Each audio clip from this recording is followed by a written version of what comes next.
નમસ્કાર, મંતવ્ય ન્યૂઝમાં આપનું સ્વાગત છે ને હું છું આપની સાથે હિરલ। બુલેટિનની શરૂઆત કરીએ। રાજ્યમાં દિવસે ને દિવસે ગરમીનો પારો વધી રહ્યો છે તો લૂ લાગવાથી વડોદરામાં પહેલું મોત થયું છે।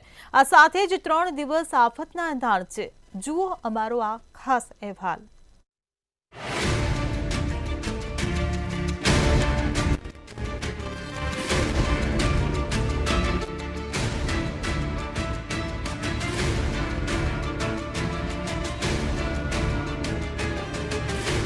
રાજ્યમાં ગત સપ્તાહે વાતાવરણ ઠંડુ રહ્યું હતું। ત્યારબાદ છેલ્લા 2 દિવસથી ધીરે ધીરે તાપમાનનો પારો ઊંચકાઈ રહ્યો છે। ત્યારે હજુ પણ આગામી 5 દિવસ ગુજરાત રાજ્યનું શુષ્ક રહેવાની સાથે હજુ પણ મહત્તમ તાપમાન તથા લઘુત્તમ તાપમાનમાં 2 ડિગ્રી સેલ્સિયસ સુધીના વધારાની શક્યતાઓ છે। છેલ્લા 24 કલાક દરમિયાન રાજ્યના 2 શહેરોનું મહત્તમ તાપમાન 40 ડિગ્રી સેલ્સિયસ પહોંચ્યું હતું। ત્યારે આજે પણ સૌરાષ્ટ્ર કચ્છના કેટલાક ભાગોમાં મહત્તમ તાપમાન 40 ડિગ્રી સેલ્સિયસ વટાવી શકે છે। તો બીજી તરફ વડોદરા જિલ્લામાં હીટવેવને કારણે એક યુવકનું મોત થયા હોવાની ઘટના સામે આવી છે। વડોદરા જિલ્લાના સાવલી પોલીસ સ્ટેશન વિસ્તારના શિહોરા ગામમાં ભાગોવાલ નજીક કુવાના કિનારે પોલીસને એક અજાણ્યા 30 વર્ષીય વ્યક્તિનો મૃતદેહ મળી આવ્યો।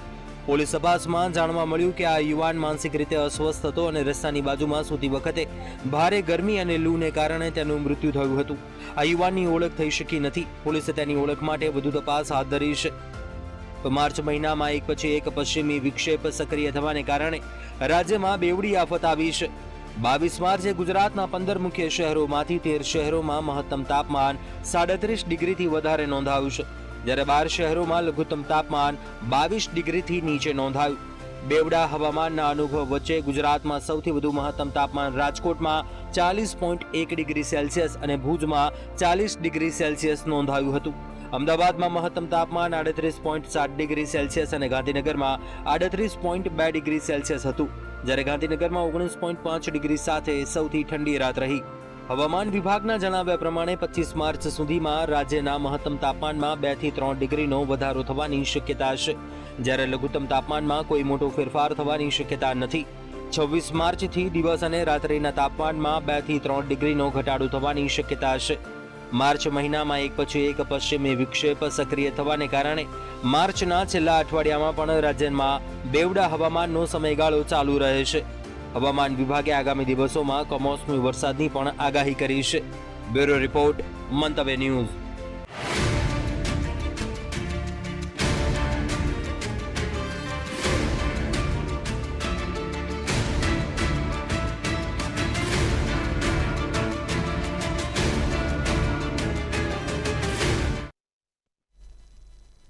રાજકુમાર જાટનું શંકાસ્પદ મોત થયું અને તે બાદ વિવાદના સૂર ઉઠ્યા। હવે તેનો પોસ્ટમોર્ટમનો રિપોર્ટ બહાર આવ્યો છે, જેમાં અનેક ખુલાસા થયા છે। ત્યારે જુઓ અમારો આ ખાસ અહેવાલ।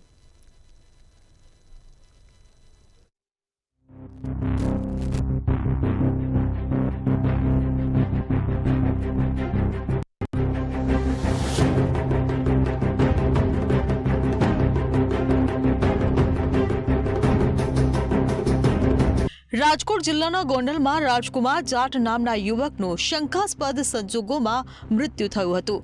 યુવકના પિતાએ ગણેશ ગોંડલ અને જયરાજસિંહ જાડેજા પર હત્યાનો આરોપ લગાવ્યો છે। હવે પોસ્ટમોર્ટમનો ફોરેન્સિક રિપોર્ટ પણ બહાર આવ્યો છે। આ રિપોર્ટમાં અકસ્માત નહીં પણ હત્યાનો ઉલ્લેખ છે। પોસ્ટમોર્ટમ રિપોર્ટમાં 42 ઈજાના નિશાન જોવા મળ્યા, જેમાં યુવકના ગુદામાં 7 સેમી ઊંડો અને 3 સેમી જાડો ચીરો પણ મળી આવ્યો હતો। યુવકના માથા અને ચહેરા પર પણ ગંભીર ઇજાઓ થઈ હતી। તેની ખોપરી તૂટી ગઈ હતી અને 39 સેમી લાંબો અને ઊંડો ઘા છે। આંખો, કાન, નાક, હોઠ અને ગાલ પર પણ ઇજાઓ જોવા મળી છે। લોહી અને ઘાના નિશાન પણ મળી આવ્યા છે, જે કોઈ બ્લન્ટ ઓબ્જેક્ટ જેમ કે લોખંડની પાઇપ, લાકડી કે પથ્થર વડે હુમલો કરવાનો સંકેત આપે છે। છાતીની અંદર લગભગ 200 સીસી લોહી પણ એકઠું થઈ ગયું હતું અને ફેફસા અને હૃદય પર ઘા હતા, જેના કારણે ગંભીર હુમલો થવાની શંકા હતી। જેથી મૃતક રાજકુમાર જાટના પિતા રતનલાલ જાટે કહ્યું, હું શરૂઆતથી જ કહેતો હતો કે મને અને મારા દીકરાને મારવામાં આવ્યો હતો। આ હુમલો પૂર્વ ધારાસભ્ય જયરાજસિંહ જાડેજાના ઘરના ગ્રાઉન્ડ ફ્લોર પર થયો હતો। અધૂરા સીસીટીવી ફૂટેજ આપવામાં આવ્યા છે। ફરીથી કહ્યું કે તેમના દીકરાની હત્યા કરવામાં આવી છે। તેમણે વધુમાં શું કહ્યું, આવો સાંભળીએ। भारतवर्ष के सभी देशवासियों को मेरा प्रणाम।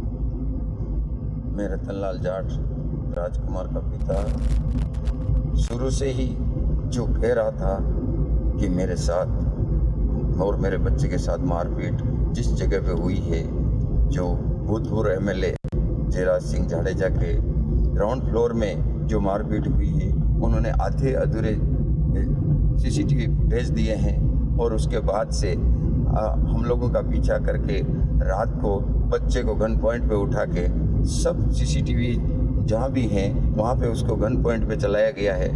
तो ये बात सब आप लोगों को नजर आ गई होगी। જો કે આ સમગ્ર મામલે હવે રાજકોટ પોલીસ શંકાના દાયરામાં આવી ગઈ છે, કારણ કે પોસ્ટમોર્ટમ રિપોર્ટમાં આટલા ખુલાસા પછી પણ પોલીસે હજુ સુધી કોઈ નક્કર કાર્યવાહી કરી નથી। પોલીસે હજુ સુધી હત્યાનો ગુનો પણ નોંધ્યો નથી। તો પછી મોટો પ્રશ્ન એ છે કે પોલીસ આ ઘટનામાં ગણેશ ગોંડલ જેવા મોટા નામોને કેમ ઢાંકી રહી છે? શું રાજકીય દબાણને કારણે પોલીસ ગોંડલમાં ગુનેગારોને અવગણી રહી છે? પોલીસની નબળી કામગીરીને કારણે મૃતકના પિતાએ સીબીઆઈ તપાસની માંગ કરી છે। તો પછી જો ગોંડલ પોલીસ યોગ્ય તપાસ નથી કરી રહી તો કેસ સીબીઆઈને કેમ સોંપવામાં નથી આવી રહ્યો?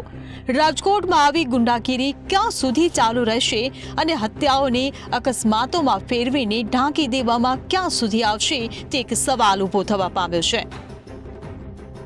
ધ્રુવ કુંડેલ, મંતવ્ય ન્યૂઝ, રાજકોટ। મહીસાગરના બાલાસિનોરમાં જમિયતપુરામાં મેસર્સ મૌર્ય ડમ્પિંગ સાઇટના પાપથી લોકો પરેશાન થતા જોવા મળી રહ્યા છે। ડમ્પિંગ સાઇટના લીધે કલરવાળું પાણી આવતા હોવાના આક્ષેપ કરવામાં આવ્યા છે।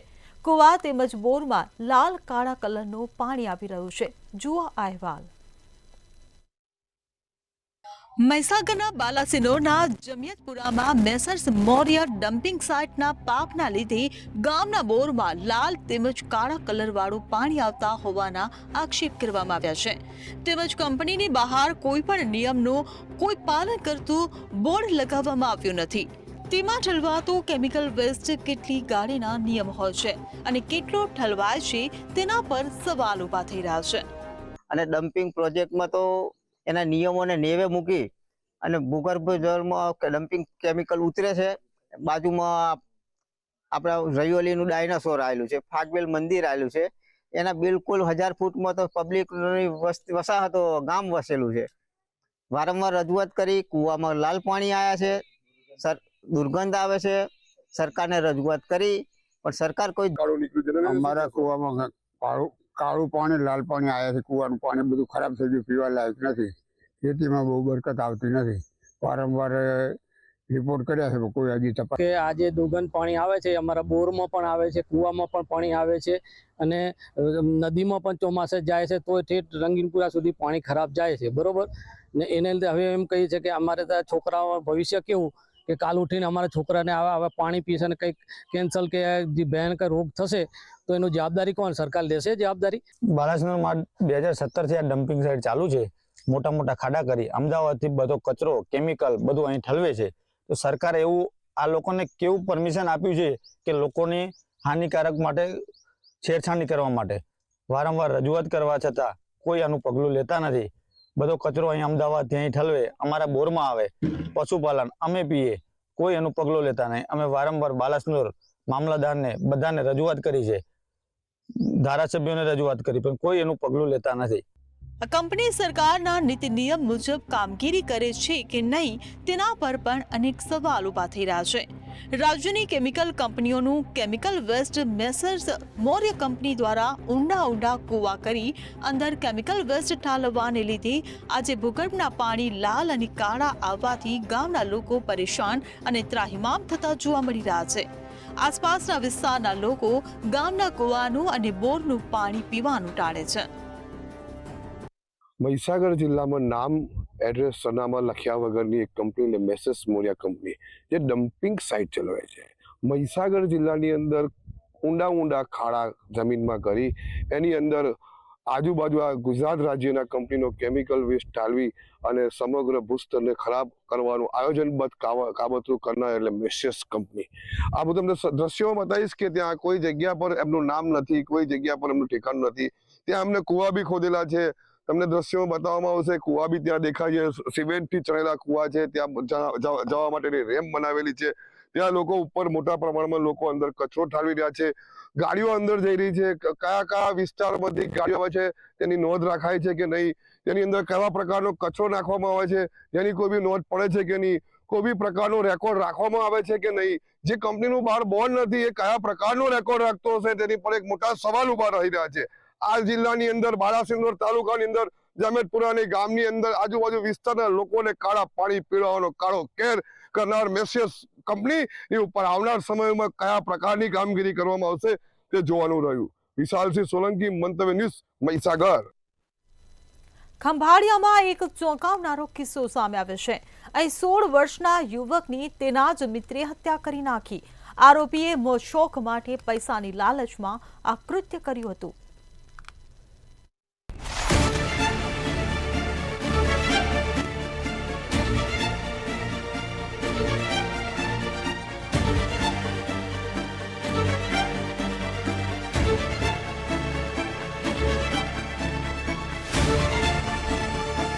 ખંભાળિયામાં એક ચોંકાવનારો કિસ્સો સામે આવ્યો છે. અહીં 16 વર્ષના યુવકની તેના જ મિત્રએ હત્યા કરી નાખી. આરોપીએ મોજશોખ માટે પૈસાની લાલચમાં આ કૃત્ય કર્યું હતું. વાત જાણે એમ છે કે શાંતિનિકેતન વાસ વિસ્તારના રહેવાસી કેતન અનિલભાઈ વાઘેલા 16 જાન્યુઆરીએ રાત્રિએ પોતાના મિત્ર હર્ષ દામજીભાઈ નાધેરાને મળવા ગયો હતો. જે બાદ તે ઘરે પરત ન ફર્યો અને તેનો ફોન પણ બંધ આવતો હતો. ત્યારબાદ 19 જાન્યુઆરીએ રામનાથ સોસાયટી નજીક ગટરમાંથી કેતનનો મૃતદેહ કોહવાયેલી હાલતમાં મળી આવ્યો. 10 વાગ્યાથી લઈ અને રાતના 2 વાગ્યા સુધી એની મમ્મીએ ફોન સતત ચાલુ રાખ્યો હતો. તો એ એક જ વસ્તુ કહેતો હતો, હા મમ્મી હું આવું છું, હા મમ્મી હું આવું છું, બસ એટલું જ કીધે રાખતો હતો. એટલે પછી રાતના ફોન એનો બંધ થઈ ગયો એટલે અમે 2 માણસ અને મારો છોકરો અમે 3 જણા એના ઘરે ગયા કે ભાઈ અહીંયા મારો છોકરો છે તારા પાસે? તો કે ના મારા અહીંયા નથી, કે એના 2 ભાઈબંધ આવ્યા હતા રાતના 12 12:30 ઈ એને લઈ ગયા છે. એટલે કે મેં એને પૂછ્યું, મેં કીધું શું કેવી હતી? તો કે એમાં નંબર પ્લેટ નહોતી ને મૂંગો વાયરો હતો ને 2 ઠેલા હતા ને એટલે કે હું ઓળખી શક્યો નથી.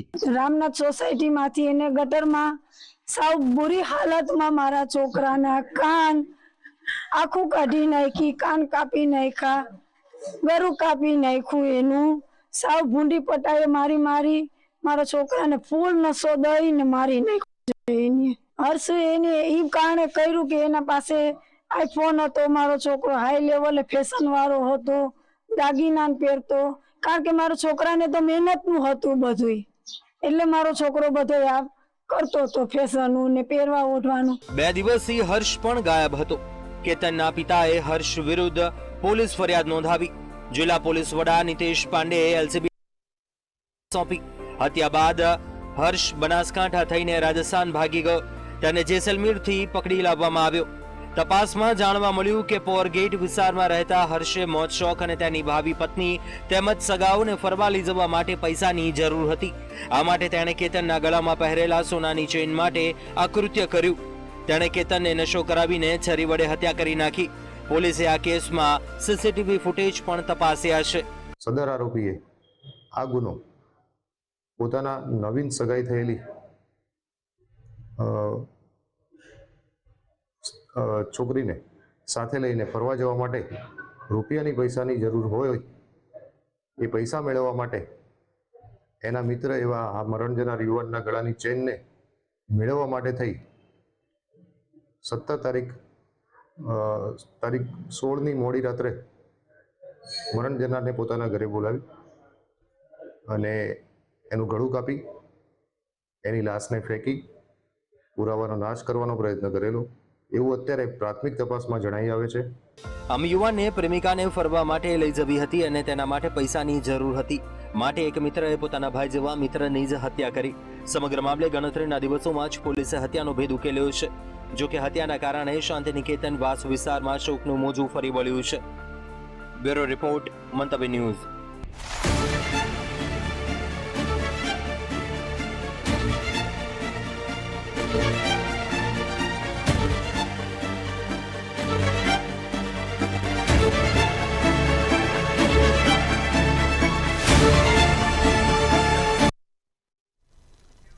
ગુજરાતના આરોગ્ય કર્મચારીઓનું આંદોલન આજે પણ યથાવત છે. બુલડોઝર સરકાર દ્વારા ગુરુવારે ગાંધીનગરની કિલ્લાબંધી કરી આરોગ્ય કર્મીઓને અટકાવવાનો પ્રયાસ કરવામાં આવ્યો હતો અને 1000થી વધુ આંદોલનકારીઓની અટકાયત કરવામાં આવી છે. આરોગ્ય કર્મીઓ પોતાની માંગ પર અડગ છે.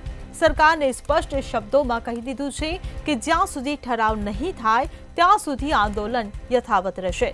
પડતર માંગો ન સંતોષાતા આરોગ્ય કર્મચારીઓમાં રોષ જોવા મળી રહ્યો છે.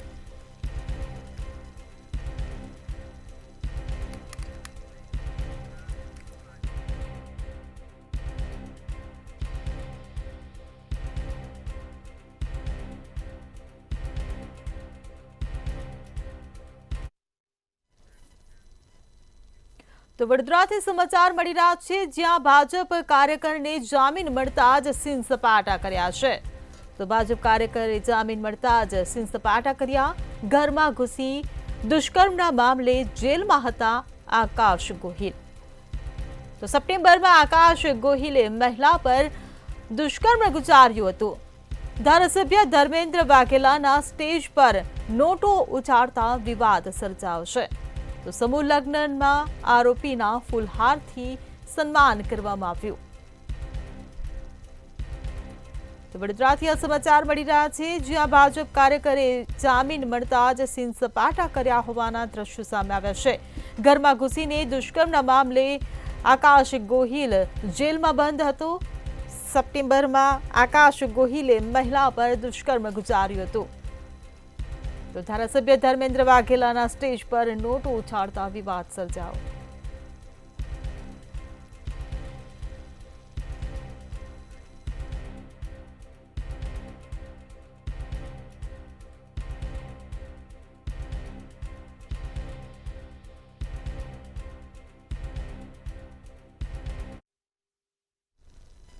તો સીપીજીએસ મલિક ક્રાઇમ બ્રાન્ચ કચેરીએ પહોંચ્યા છે. મહત્વના આ સમાચાર સામે આવી રહ્યા છે. અમદાવાદથી આ સમાચાર. સીપીજીએસ મલિક ક્રાઇમ બ્રાન્ચ કચેરીએ પહોંચ્યા. તો કાયદો અને વ્યવસ્થાને લઈને અધિકારીઓ સાથે બેઠક યોજવામાં આવી છે. ત્યારે વસ્ત્રાલની ઘટના બાદ કરાયેલી કાર્યવાહી અંગે આ બેઠક, કુખ્યાત ગુનેગારો સામે કરાયેલી કાર્યવાહી અંગે બેઠકમાં ચર્ચા કરવામાં આવશે. તો શહેરના તમામ ઉચ્ચ અધિકારીઓ આ બેઠકમાં હાજર.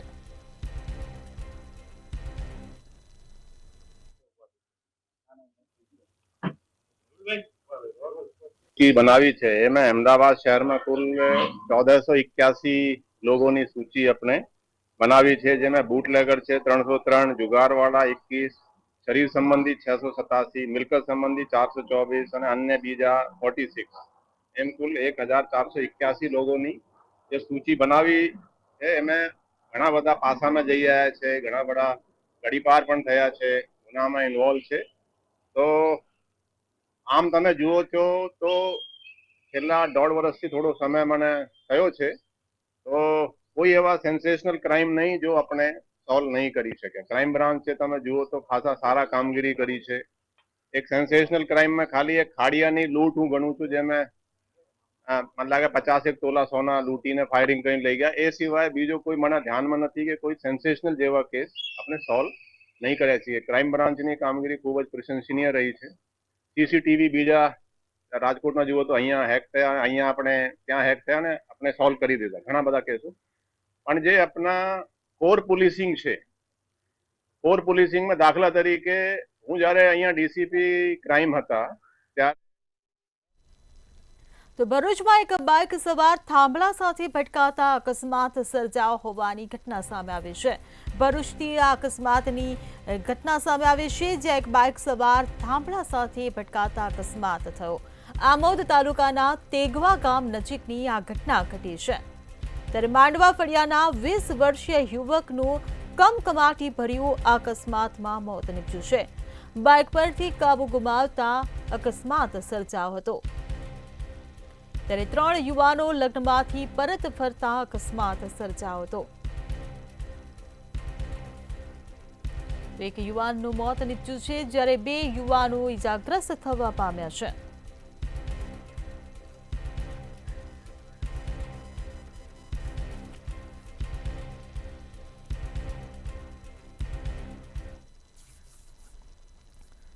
તો આણંદથી સમાચાર મળી રહ્યા છે, જ્યાં વંદે ભારત ટ્રેનને આણંદ રેલવે સ્ટેશન પર સ્ટોપેજ મળ્યું હોવાનું સામે આવ્યું છે. તો મહત્વના સમાચાર આણંદથી મળી રહ્યા છે, જ્યાં વંદે ભારત ટ્રેનને આણંદ રેલવે સ્ટેશન પર સ્ટોપેજ મળ્યું. તો આણંદ સાંસદ સહિત 3 ધારાસભ્યો આ પ્રસંગે ઉપસ્થિત રહ્યા.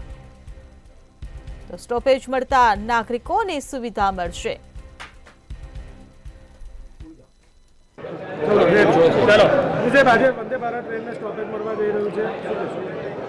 પ્રધાનમંત્રી નરેન્દ્રભાઈ મોદી સાહેબ ભારત દેશ માટે જે વિકાસના કામો સાથે દેશને આગળ લઈ જઈ રહ્યા છે, ત્યારે ભારત દેશમાં બનેલી વંદે ભારત ટ્રેનનું સ્ટોપેજ આણંદ મુકામે જ્યારે આજે મળી રહ્યું છે, ત્યારે આણંદના સૌ નાગરિકો વતી આદરણીય પ્રધાનમંત્રી નરેન્દ્રભાઈ મોદી સાહેબ, આપણા રેલમંત્રી અશ્વિની વૈષ્ણવજીનો દિલથી આભાર માનું છું.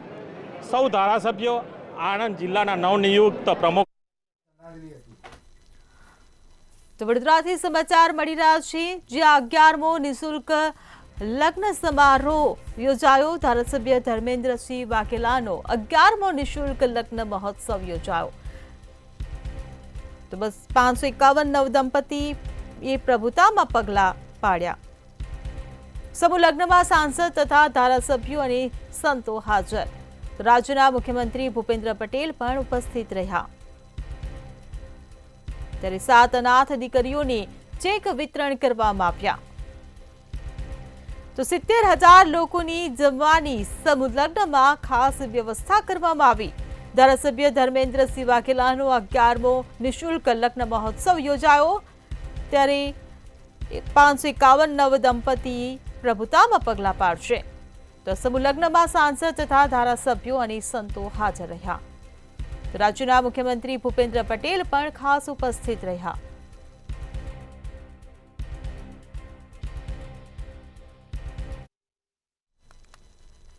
કચ્છના ગાંધીધામ પોલીસ દ્વારા છેલ્લા 2.5 વર્ષથી નાસ્તા ફરતા 2 આરોપી પકડી પાડવામાં આવ્યા છે.